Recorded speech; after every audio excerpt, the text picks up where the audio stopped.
तो आज के इस डीप डाइव में ना हम एक बहुत ही दिलचस्प और थोड़ी उलझी हुई कहानी पर बात करने वाले हैं। हाँ। मतलब एक ऐसी शादी के बारे में सोचिए जहां लड़का दिन भर बस वीडियो गेम्स खेलता है। हाँ, और जिसके पास कोई बहुत बड़ी डिग्री भी नहीं है। बिल्कुल। और वो पूरी तरह से बेरोजगार है। सही बात है, एकदम नकारा माना जाता है। वहीं दूसरी तरफ जो लड़की है वो अपनी क्लास की टॉपर है, बहुत ही डिसिप्लिन वाली और एक बहुत ही सक्सेसफुल करियर की तरफ बढ़ रही है। आमतौर पर अगर देखा जाए तो समाज और रिश्तेदार इस जोड़ी को देखते एक डिजास्टर डिक्लेयर कर देंगे। हाँ, मतलब कहेंगे कि ये तो एकदम मिसमैच्ड है। एग्जैक्टली। लेकिन क्या हो अगर यही बेमेल माना जाने वाला रिश्ता उन परफेक्ट और आलीशान शादियों से ज्यादा मजबूत निकले। यही तो। और आज हम इसी चीज को बहुत आसान भाषा में डिकोड करेंगे एक बेहद मशहूर टीवी सीरियल कभी मैं कभी तुम की कहानी और उसके किरदारों के जरिए। और मैं ये तो कि इस कहानी को इतनी गहराई से एनालाइज करना इसलिए भी जरूरी है क्योंकि ये सिर्फ एक टीवी ड्रामा का रिव्यू नहीं है।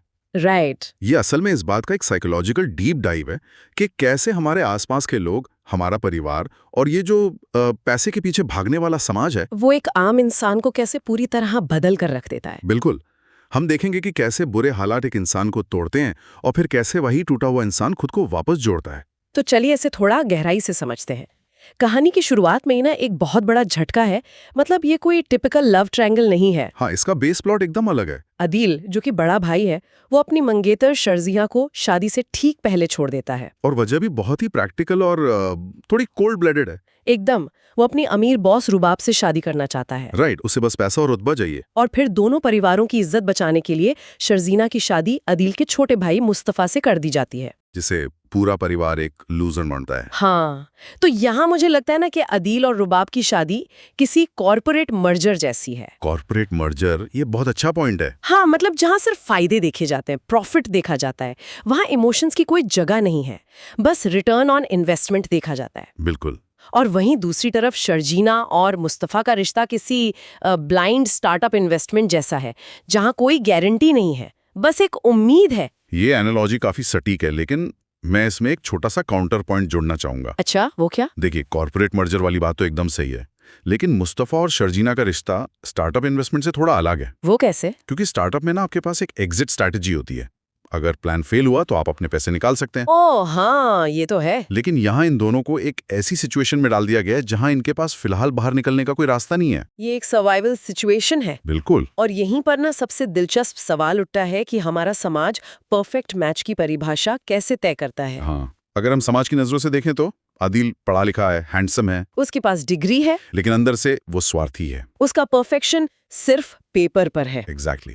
और दूसरी तरफ मुस्तफा है, जिसके पास कोई डिग्री नहीं है, वो सिर्फ 12वीं पास है, और पूरे परिवार ने उस पर लूजर का थप्पा लगा दिया है। लेकिन जब वक्त बुरा आता है तो वो जिम्मेदारी से नहीं भागता। वो शर्जीना के साथ खड़ा रहता है। सही कहा।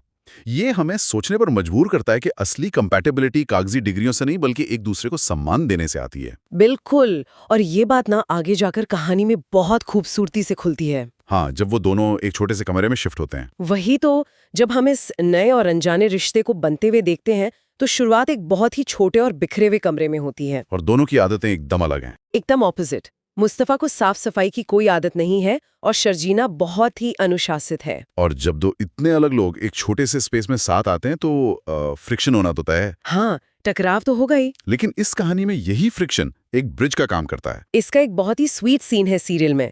शर्जीना को अपनी एमबीए की असाइनमेंट टाइप करनी होती है और वो बहुत थकी हुई है। हाँ, मुझे याद है वो सीन। तो मुस्तफा उसे कहता है कि वो सो जाए और वो खुद पूरी रात जाकर उसकी असाइनमेंट टाइप करता है। और अगले दिन शर्जीना को पूरे 20 मार्क्स मिलते हैं। बिल्कुल। तो ये छोटी सी घटना इस रिश्ते के बारे में हमें क्या बताती है? ये इस बात का सबूत है कि इस रिश्ते में कोई ईगो नहीं है। ईगो का ना होना बहुत बड़ी बात है। देखिए, आमतौर पर एक पैट्रियार्कल सोसाइटी में जब पत्नी पढ़ी लिखी हो और पति सिर्फ 12वीं पास और बेरोजगार हो तो पति के अंदर एक इनसिक्योरिटी पैदा हो जाती है। हाँ, वो अपनी पत्नी की सफलता से जलने लगता है। बिल्कुल। लेकिन मुस्तफा के पास बचाने के लिए कोई सोसाइटल ईगो है ही नहीं, क्योंकि समाज ने उसे पहले ही जीरो मान लिया है। एग्जैक्टली। और इसी वजह से वो पूरी तरह से आजाद है।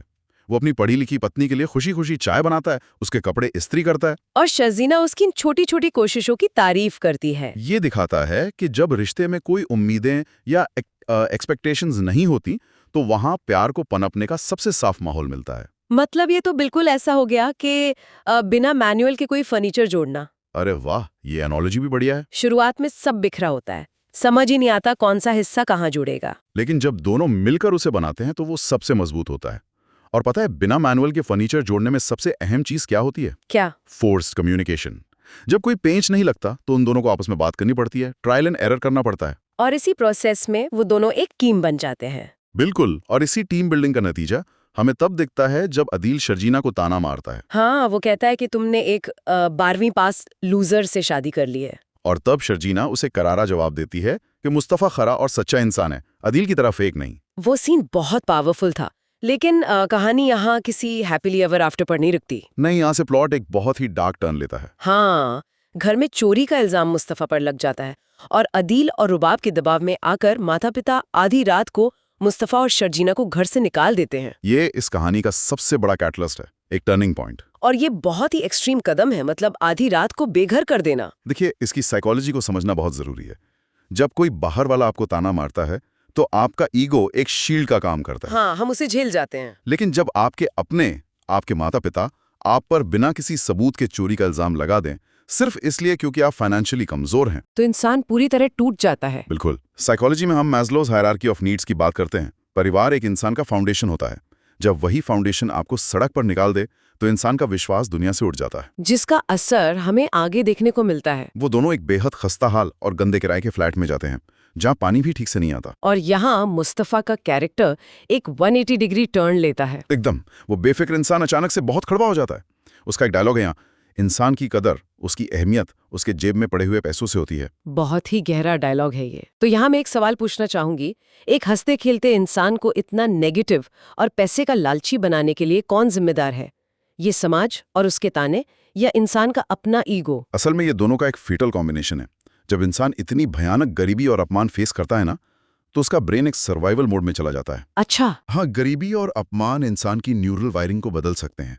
मुस्तफ़ा को लगने लगता है कि उसके अपमान की एक ही वजह थी, उसके पास पैसा नहीं था। तो पैसा कमाना उसके लिए एक टॉक्सिक ऑब्सेशन बन जाता है। एग्जैक्टली। वो अपने गेमिंग के शौक को, जिसे सब वक्त की बर्बादी कहते थे, अपना हथियार बनाता है। वो खुद का एक गेम बनाता है, हरिकेन, और पागलों की तरह काम करने लगता है। लेकिन इस पैसे की दौड़ में वो अपनी हंसी और शर्जीना का साथ पीछे छोड़ने लगता है। और यही पैसों का भ्रम कहानी को उसके क्लाइमैक्स तक ले जाता है। एक पैरेलल ट्रैक में हम अदील का पतन भी देखते हैं। अदील का डाउनफॉल बहुत ही क्लासिक है। हाँ, वो अपने पत्नी की बचपन की दोस्त नताशा के साथ धोखा करता है, कंपनी में बैन किए गए केमिकल्स का व्यापार करता है। और नतीजा क्या होता है? रुबाब अपनी ही बर्थडे पार्टी में सबके सामने अदील को जलील करके घर से निकालती है और पुलिस उसे गिरफ्तार कर लेती है। तो ये तो अदील का लालच था जो उसे ले डूबा।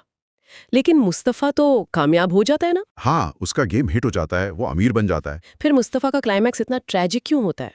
वो इतना बिजी हो जाता है कि शर्जीना के प्रेग्नेंट होने की बात पर भी ठीक से रिएक्ट नहीं कर पाता। क्योंकि सक्सेस की भी एक कीमत होती है, जिसे साइकोलॉजी में अराइवल फैलेसी कहते हैं। वेट, ये अराइवल फैलेसी क्या होती है? ये एक ऐसा इल्यूजन है जहां इंसान को लगता है कि एक बार जब वो अपना गोल अचीव कर लेगा, जैसे पैसा या सक्सेस, हाँ, तो उसे लगता है कि बस इसके बाद जिंदगी की सारी परेशानियां खत्म हो जाएंगी और वो खुश हो जाएगा। ओह, मतलब मुस्तफा इसी फैलेसी का शिकार हो जाता है? बिल्कुल, वो काम में इतना अंधा हो जाता है कि फिजिकली वहां होते हुए भी वो इमोशनली पूरी तरह एब्सेंट हो चुका है। वो इसी का नतीजा है कहानी का सबसे दर्दनाक पल, वो फ्लैट वाला सीन। हाँ, शर्जीना उस खस्ता हाल फ्लैट में अंधेरे में गिर जाती है। वो मुस्तफा को लगातार कॉल करती है, जो ऑफिस के काम में फंसा है। वो कॉल्स इग्नोर कर देता है और शर्जीना का मिसकैरेज हो जाता है, वे अपना बच्चा खो देते हैं। ये किसी ट्रेजेडी से कम नहीं है। सच में ये तो ऐसा है जैसे कोई इंसान दौड़ जीतकर जब पीछे मुड़कर देखें तो तालियां बजाने वाला कोई अपना बचा ही ना हो। एकदम सही एनालॉजी है। अदील और मुस्तफा की ट्रेजेडी में यही फर्क है। अदील के पास पैसा था लेकिन वफादारी नहीं थी, और मुस्तफा ने पैसा तो कमा लिया, लेकिन जिस शर्जीना के लिए वो ये सब कर रहा था उसी को खोने की कगार पर आ गया। ये सीरियल ना कर्मा और प्रायोरिटीज का बहुत बड़ा मैसेज देता है। पैसा घर की जरूरतें पूरी कर सकता है, लेकिन रिश्ते को वक्त और तवज्जो ही जिंदा रख सकती है। बिल्कुल। तो अंततः शर्जीना और मुस्तफा वापस तो मिलते हैं। हाँ, लेकिन ये कोई फेरी टेल एंडिंग नहीं है। वे इस सच्चाई को एक्सेप्ट करते हैं कि पुराना मुस्तफा अब खो चुका है, और वे जो कुछ बचा है उसी से नई शुरुआत करते हैं। क्योंकि असली कंपैटिबिलिटी बैंक बैलेंस में नहीं, बल्कि मुश्किल वक्त में एक दूसरे का हाथ थामने में है। सही कहा। तो इस चर्चा को समेटने से पहले ना एक बहुत ही प्रोवोकेटिव थॉट है जिस पे विचार किया जा सकता है। वो क्या? कल्पना कीजिए अगर कहानी के शुरुआत में अदील शर्जीना को रिजेक्ट ना करता और दोनों की शादी हो जाती, तो क्या शर्जीना कभी सच्ची खुशी और असली प्यार का मतलब समझ पाती। ये बहुत ही गहरा सवाल है। अगर वो शादी हो जाती तो शायद शर्जीना एक सोने के पिंजरे में रह रही होती, जहां अंदर से सब खोखला होता। तो क्या हम ये कह सकते हैं कि कई बार जीवन में मिलने वाला एक कड़वा रिजेक्शन ही हमें हमारी असल मंजिल और खुशियों तक ले जाने का सबसे सही रास्ता होता है? बिल्कुल। इस पर विचार जरूर कीजिएगा। तो आज के इस डीप डाइव में बस इतना ही। फिर मिलेंगे एक नई चर्चा के साथ।